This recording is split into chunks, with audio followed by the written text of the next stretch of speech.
So, well, I've been dicking about in here, getting the diesel heater to run better on petrol.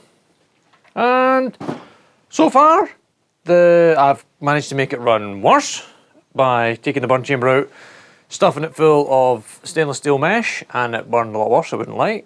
And now I've done another thing, and it burns a lot better. So I'll fire it up and show you it running and let you hear it running better, hopefully. And then I'll take it to bits and show you what I have done. So first thing I'll do is pour some petrol into the little glass I have over here acting as a fuel tank. It's real petrol. That's enough. And then we'll go and put the petrol somewhere else.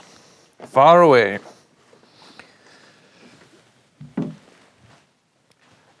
Right, I'll prime this and then come back to it running and burning. I've primed it twice to make sure there was no air in it whatsoever to give it the best chance. We'll turn it to max and turn it on. Now before, usually I would go and stand outside with my face mask on and protection and clutch a fire extinguisher. But I've run it so many times now that I know it's not going to explode on its first light, which is fine, it doesn't explode. Assuming you don't actually build a sealed chamber into which you put fumes and then light it, you shouldn't get an explosion. I mean, you might get a backfire in, but as long as the explosion's got somewhere to go, you won't end up with shards of aluminium and everything anywhere. Anyway, the glow plug's drawn up to its 8 amps. It'll start doing that, and it'll start pumping fuel, and then we'll start to hear it kick in, hopefully. Fingers crossed, it's worked every time, except when I'm filming, because guaranteed the first time you start filming, that's when it's not going to work. Okay, the fuel pump is now pumping.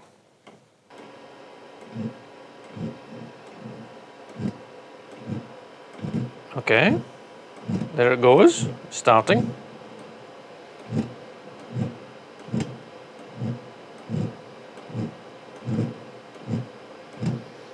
I've brought in the carbon monoxide meter, we'll just sit it there. Well, your proper not old school, a real genuine Fire Angel carbon monoxide alarm. Okay, now the glow plugs have glow plugs. Glow plug has gone off and it's now just pumping fuel in. And, well, hopefully I'm standing closer with the microphone so you can hear. There's less whomping this time compared to, you know, where it go puff, puff, long pause, big puff. It seems to be a lot more fluid, continuous, a continuous burn.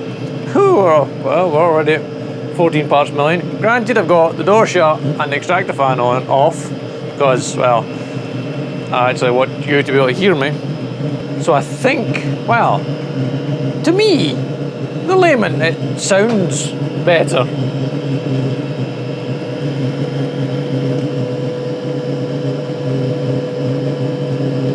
The exhaust's just at 90 degrees. Outlet, it's about 40. So I would say that there's definitely a lot more stable burn. It definitely doesn't sound as whompy and erratic as last time. But let's try it on a lower setting. So we will turn down the dial so the lights go out. I'm then going to put my finger on top of the sensor to heat it up so it cools down faster. Woo, we're up to a rocking 37 parts per million on the carbon monoxide thing. The temperature in there is somewhere between 80, 70, 60, 70 odd degrees. The exhaust's 100 odds. Well, as accurate as you can be with one of them. Casing, 50 degrees. It's just 26. Well, it's 21 degrees in here. Right, I've now been holding on to this long enough that it should have gone down to a low operating. I think it's still got a lot lower to go. Okay, this is it now running on low.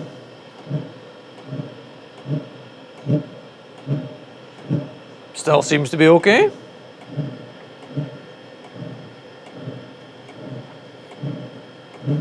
I think it's running better, but hey, it might just be me. So I can't think of any real way to get over the... Well, we've got a pulsed pump, so it only throws in a little bit of fuel. Petrol being petrol, pretty much burns straight away with an explosion. So there's no real way to stop the womping, unless you were to actually stream fuel in there, but you'd have to... I don't know how you would control the quantity, because the stream would vary with pressure. That was the only way you could adjust the fuel. So that's why pulse works, because you just make faster and faster and faster pulses and want more fuel in.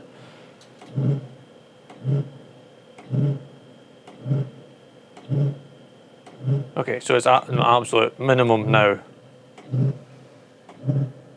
Still pretty hot. But the fans are way down at dead silent. And I've just got the whomp of the exhaust.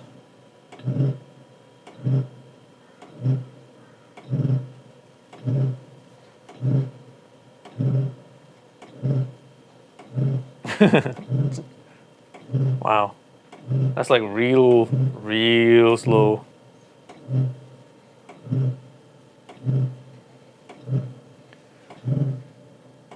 I don't know if it'll actually flame out if it gets too cold. Let's find out.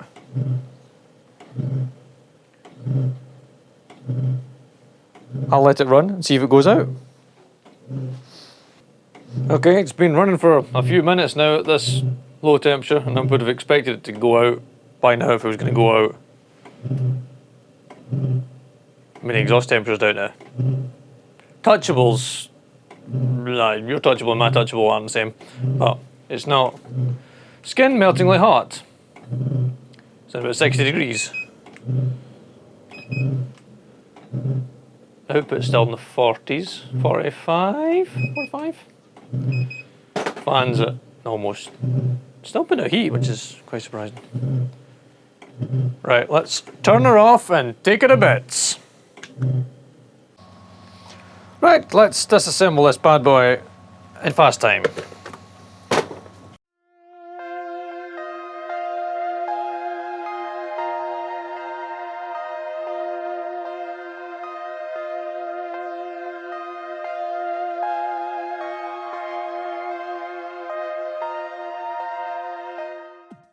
One pair of gloves, which will stop me getting burnt just as easily.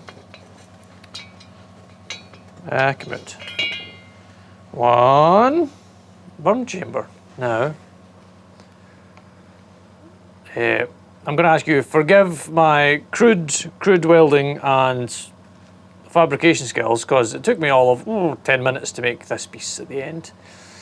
Yeah, it doesn't look great, does it? It's basically a plate with semicircular holes around the outside to keep the hot gas inside longer, so it can burn longer. But it doesn't look great, but it does the thing. A bit of ash in there. How can you get ash from petrol? It does look a bit black in there. Ooh, that's better. Although, granted, some of that might be from the veg oil that was in it previously and filled up with veg oil. Might be, don't know. So the only drawback I can see to this is cleaning it. But if I was going to clean it, what I would do is get the ultrasonic bath, fill it up with a liquid carburetor cleaner, and then just like submerge, I don't know, up to about there. So that much in the bottom of that, and just turn it on and just let it dissolve away all the bits on the inside, and you can just pour them out through the holes on the top. Let's go to the whiteboard and I'll draw you what I actually made there. It's a bit dark over here, but hey, needs must. So, if I could see the camera screen, that would be better. So, what I started with was, how big can I go in this? I can use the full thing. There's a square of metal. that's a square. And then I traced the outline of the burn chamber onto the metal, leaving a fairly good space round about it for, as you'll see in a moment what I'm about to do, leave a good chunky space round about it. And I used I want to say a 6mm drill.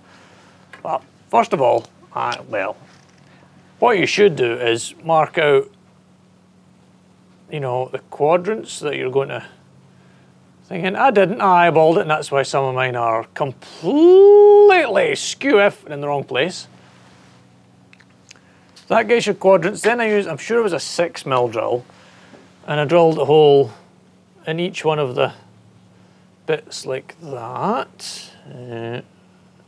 Man, these holes look about as good as the holes I drilled. So you've drilled those holes, so that means you end up with a space like that. Hopefully some of you have worked out what's about to happen. Oh. Whiteboards are great. So you've got that, and then what you do is you cut away all of the metal round about it. So you get rid of the metal. Not like this, you would just cut where I'm about to show you where you cut. You cut there, you cut that bit, and that bit, that bit, and that bit, that bit, and that bit, and that bit, and that bit, and that bit. And that gets rid of all of those outer pieces.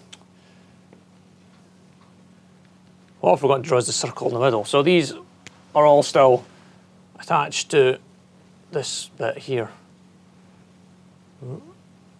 So you end up with that. You end up with a sheet, a round piece, but with semicircular bits missing.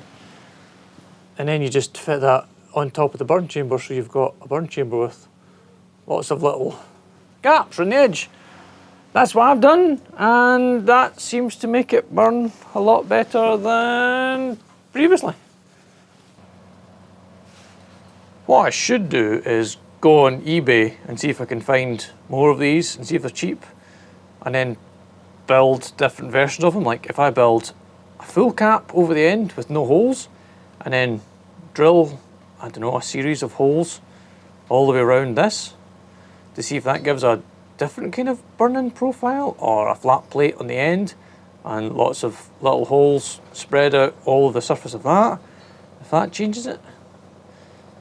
These are all interesting things to try, but at the moment with this little modification it burns petrol a lot better. Well, I think it does. It seems to burn it more consistently. So if you're interested in, well, burning on, it will burn on petrol without any modifications. It's just not particularly happy burning it without this. And it's an easy one to do. It's just a bit of flat stock I had. It's not even that thick. I want maybe 1mm thick, maybe 0.8. Would be nice if I'd actually 3D printed a template that fitted, and then I could have drawn round all the bits on the metal and drilled them out properly in the right places and welded it on, and it might have even looked nice. Ooh, you could even use stainless if you wanted. A bit of stainless on the end. But that's what I've done, and that seems to make it work better. And if you want to do the same thing, please batter in. Thanks for watching, guys.